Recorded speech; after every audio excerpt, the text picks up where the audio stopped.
Thanks a bunch to everyone who chimed in with their thoughts on Part 3 of our Kiters series. Big shout out to you all.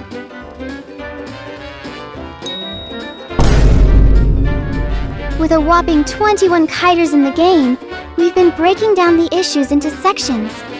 Today, in Section 3, we're diving into the quirks and quibbles of the Antiquarian, the Thief, the Enchantress, the Acrobat, and the Professor. Stay tuned to uncover the mishaps of each character.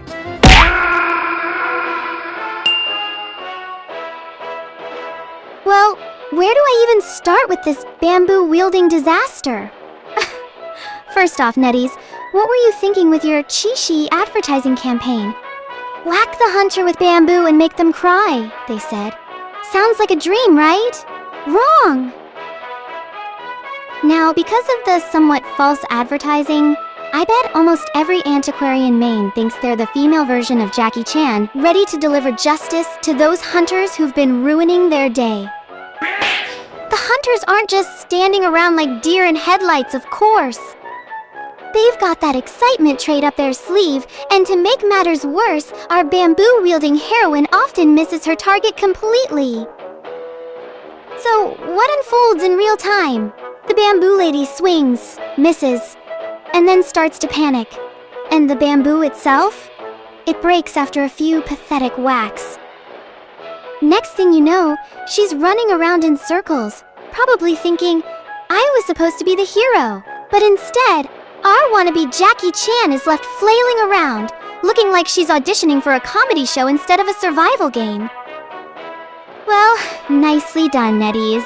Because of your accurate advertising, you've turned many Chi-Chi mains into the biggest joke in the game. Thanks for the laugh, though. Now let's dive into her dilemma. Chi-Chi, the Antiquarian. In English, Chi-Can means 7, and Shi means 11. Her name is a pun in itself because most Chi-Chi users I've encountered can only kite for between 7 and 11 seconds before finally getting a terror shock. Also, that 7-Eleven might as well be a reference to a certain store where you can grab some aspirin to relieve your headache after encountering these Shi mains who clearly don't know their way around kiting. Because let's face it, most Chi-Chi users don't know how to kite. They only know how to duel. I wouldn't be surprised if Chi-Chi became the main character in Mortal Kombat if she were to join the game. Along with Patricia, I think Shi is the root of every kiter's problems. To start off, both Patty and Shi belong to this special breed of kiters called harassers, whose grand design is to hunt the hunter instead of being hunted. Every hunter main out there knows the terror of seeing Shi pop up mid-chase like a horror movie villain. The problem is, many Shi mains are so eager for a showdown that they get a little too cocky. Instead of being the ultimate hunter killers, it's more like they're the sacrifice for the hunters. One moment they're ready for battle, and the next, it's like watching someone try to do boxing with a Godzilla.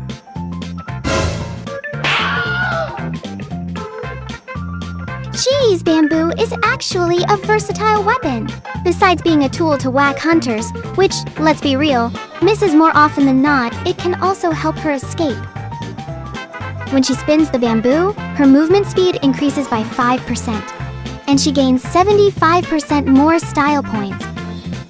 Unfortunately, this stylish spinning often just taunts the hunters, making them more eager to knock down this bamboo lady. It's great if the Antiquarian knows how to kite. She can kite with flair. But if she doesn't, well, she turns into the game's biggest joke, with even fellow survivors joining the hunters in laughing at her. And her bamboo can also be used for an acrobatic jump. Now tell me, what's the connection between wielding bamboo and doing acrobatic stunts? Would it make you jump higher? Well, maybe if you use it in a certain way.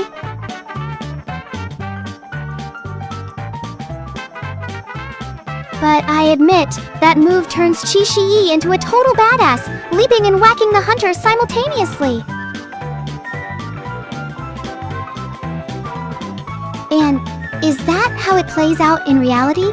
Hell no! Sometimes, Chi users fail the jump, and instead of doing a Bruce Lee style attack, they jump straight into the hunter's arms, offering themselves up like a gift. Dumbass. Some of them try to use that move to escape, aiming to leap through every small window. But they either miss the window or fall short, making them an easy snack for the ever-hungry hunters. In the end, I gotta say thanks to these Shi mains for the laughs. They never fail to make the hunter's day.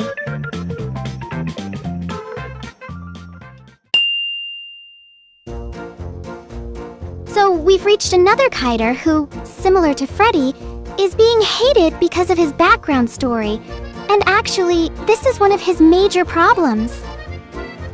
What's with Creature's lore, you ask? Well, according to many fans of the game, the thief is considered a predator because he has feelings for Emma Woods, who is still seen as a little girl by many, even though it's clearly stated that she's 22 years old. But I think the main problem lies beyond that. The reason why Creature is hated in the game is because he has that creepy look on his face and isn't really as handsome as the other male characters. To get the context, try being a Creature main and then brag to your friend, and I bet some of your friends will tell you to get rid of him and main someone else who is hotter. I wish I was making this up, but this case actually happened in real life. Like, what's the deal, IDV fandom? What's your problem with the thief? Do you not like him just because he looks creepy? Because I dare to bet that if Creature was actually a handsome guy like Joseph, many players would like him despite his lore. I mean, we have so many examples of this case. We have Norton, Vera, Joseph, all characters that are liked despite being a jerk. It's like attractiveness can magically erase all character flaws. Now, I won't delve into his lore any further, as it's a very subjective matter. Let's move on to his problem in the game. Creature, in my opinion, is actually a hilarious character to watch. One of the things I love seeing from him is his moonwalk while he's using his ability, the flashlight. Watching the thief accidentally bump into walls or pallets while doing the moonwalk, followed by a moment of panic, is priceless.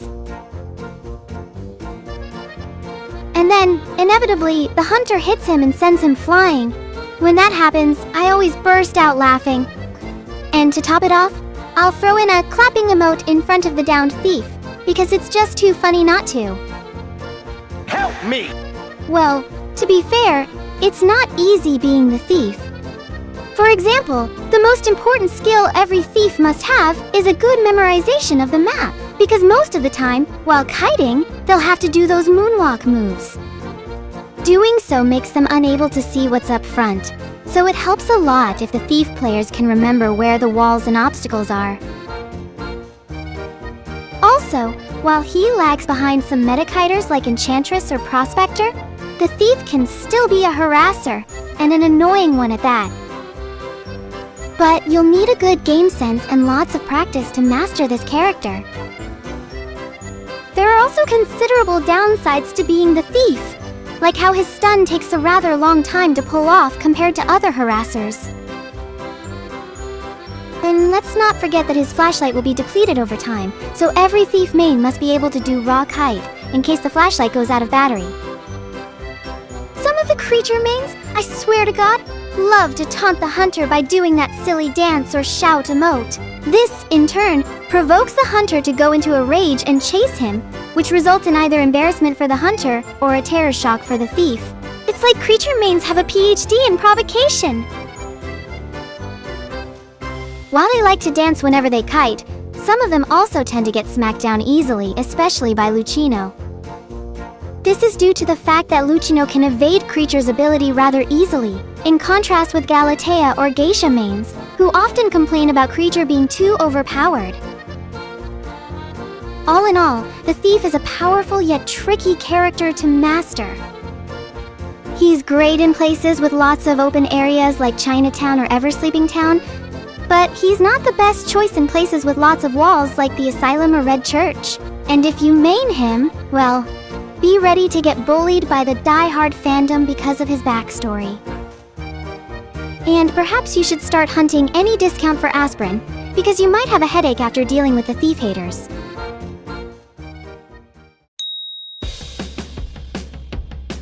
Among the many issues players often complain about with Patricia Mains, two things stand out: timing and mentality. Well, to truly understand Patricia's problem, let's break it down in this table.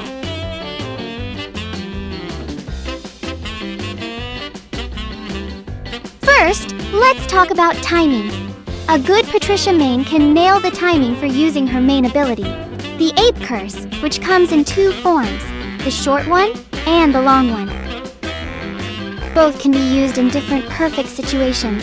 So, what is the right moment to use the Ape Curse, you ask? Well, theoretically, there are several perfect moments. The short curse, for example, can be used when you're kiting near a pallet. Seasoned Patricia mains often hit the hunter with the short curse the moment they approach the pallet, then slam it down for a double stun. It's like a magic trick that leaves the hunter seeing stars. With this trick, even hunters with the desperate fight trait can do little to counter this, although excitement might save their day. Well, that's an example of a perfect timing for using the short curse. But reality, as usual, is often disappointing. Patricia mains who know the trick will often try it, only to realize they're too late in dropping the pallet after giving the hunter a short stun. And what happens next? They drop the pallet when the hunter has already passed through it, trapping themselves and, well, panicking. The next thing you know, they're vaulting over the dropped pallet in a frenzy, which of course leads to their doom. And I bet their teammates wouldn't even bother to rescue them. Instead, they would probably send that favorite yo-yo message. In this case, aside of a double stun, I'd say she got a double facepalm. Next, Patricia's short curse can actually be really useful for negating hunter attacks and can be very effective when used right before the hunter strikes, or, better yet, when the hunter is about to summon their abilities. For example, when the Bloody Queen is about to summon her mirror, Patricia can use her short stun to negate the spell, sending her ability into cooldown. And it's not just the Bloody Queen. Many hunters can be harassed this way, especially that one grandpa who seems to love being bullied. For me, it feels as if Patricia is living out every player's dream of giving the hunters a taste of their own medicine. But, again, that only applies if her mains could get the timing right. There are countless instances of Patricia using her short curse not to negate the hunter's attack, but to negate the hunter's attack animation. So what's the difference? Quite starking, to be honest. When Patricia negates the hunter's attack, it means the hunter doesn't land any hits and gets interrupted. But when she negates the attack animation, the hunter lands the hit and enters attack recovery, which lasts for a short period of time. Then, that attack recovery animation gets negated by Patricia's skill, meaning the hunter can chase their prey again without any delay. And believe me, this happens quite a lot. Honestly, it looks like Patricia is handing the hunter a free pass to continue their rampage. Nice one, Patricia mains. Another issue with Patricia mains is whenever they try to rescue. You see, her curse can be used to rescue teammates when they are in the balloon. Pro Patricia mains know it's better to rescue while the carrying animation is still going, and better yet, using the long curse for the mission. This gives the rescued survivor a chance to run away instantly. And if they can't help but to use a short burst on a rescue mission, they'll always be ready to cover the retreat by body blocking. Their timing is so precise that they truly become a nuisance for the hunter. As for those Patricia mains who are clueless about timing, well, they also become true harassers, but not for the survivors. They become harassers for the hunter's sake. I've seen way too many cases where Patricia uses a short curse while the survivor is still in the balloon, rescuing them only to get hit again by the hunter instantly. And then, the survivor is carried again, and Patricia rescues with a short curse again, and the hunter knocks them down again. It feels like playing badminton, with the survivor in rescue being the shuttlecock.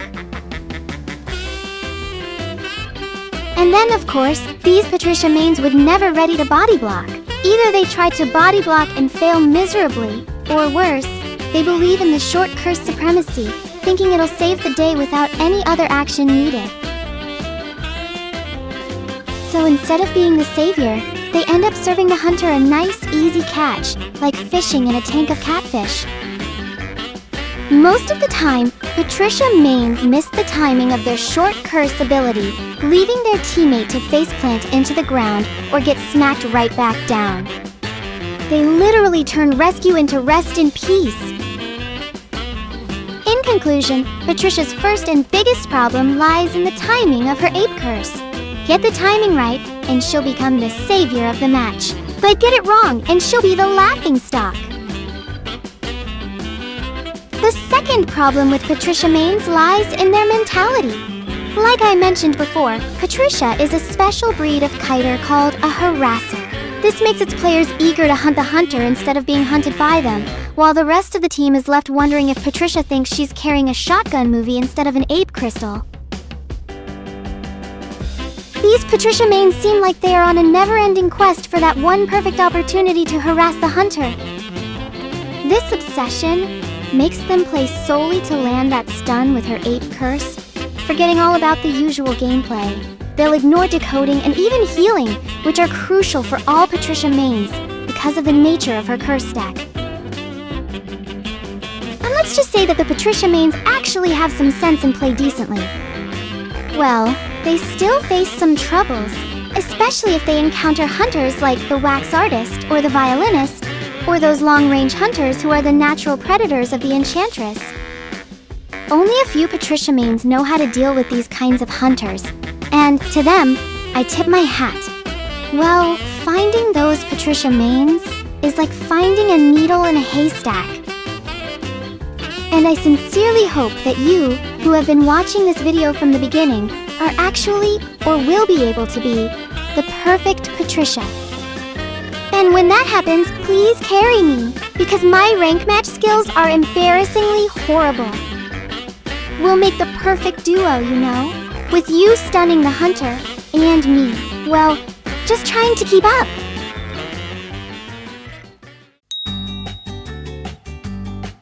As an acrobat, you might think you can jump over anything with his 3 bombs ability. Considering the height of his jump, you're not wrong.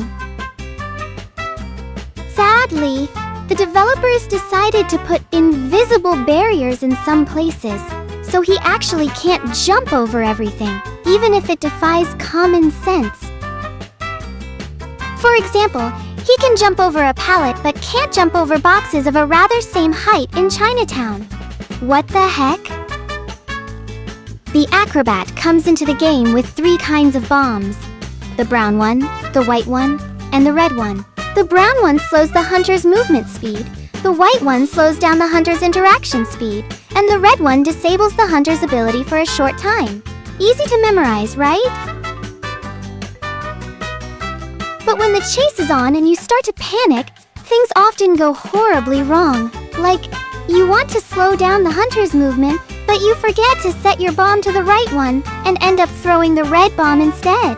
Next thing you know, the hunter is right on your tail, and your brilliant plan has gone up in smoke. And not just that. The fire bomb, which is the red one, is a joke when you time your skill poorly, since it can reset the hunter's attack animation.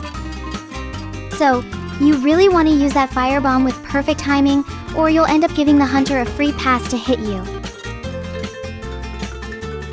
The Acrobat is a fun character to use in places with lots of confined spaces, since he can jump around effectively. One example is the White Sand Street Asylum, where there are lots of tight spaces and tons of windows to jump through. Sadly, this map appears as rarely as having a win streak while playing Orpheus. You may play well, but it's always either a draw or a loss. Another map where it's fun to use the Acrobat is Moonlit River Park. That is, if you can memorize all the spots where he can actually use his bombs without making a fool of himself. One thing to note is that using his jump ability is tricky. especially during a tight chase. Seasoned acrobats have memorized the exact distance of his jumps, allowing them to leap around effectively. Newbies, or those not used to the acrobat, often end up feeding themselves to the hunter with their failed jumps. Tried to jump over a window? Too short or missed it? Jumping over the hunter smacks you mid-air. Jumping over boxes? Well, invisible barrier. The acrobat comes with a debuff when opening the exit gate, decreasing his speed by 30%. You can imagine how slow that is, especially if the hunter has the claustrophobia trait. His gate opening speed is as slow as downloading illegal videos in the middle of the jungle. So, unless you're the last one standing or doing a deduction quest, do not, under any circumstances, open the exit gate. Think of it as a gate full of zombies. Got it. See how easy that was? Don't ever touch that button, because I swear, some acrobats just keep trying to open the gate. Lastly, as an acrobat, you also have to remember all the spots where he can jump and where he can't. Because, like I said earlier, NetEase decided to throw in some invisible barriers to prevent the acrobat from jumping around in several maps, even if it defies logic. Like, sure, you can jump over a window, but not a table? Come on, NetEase, give our acrobat a break.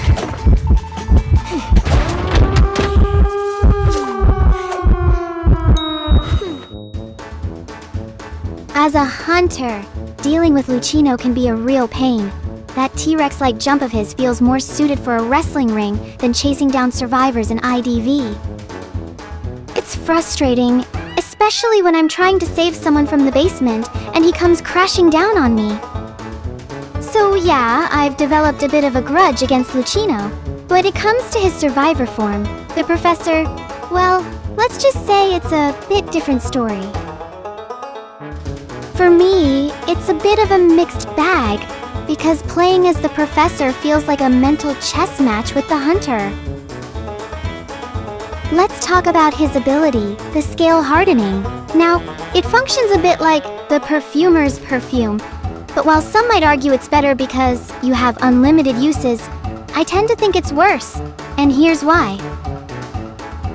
The hardening scale only lasts for 1 measly second, so you've got to have the timing of a ninja to use the professor's ability effectively.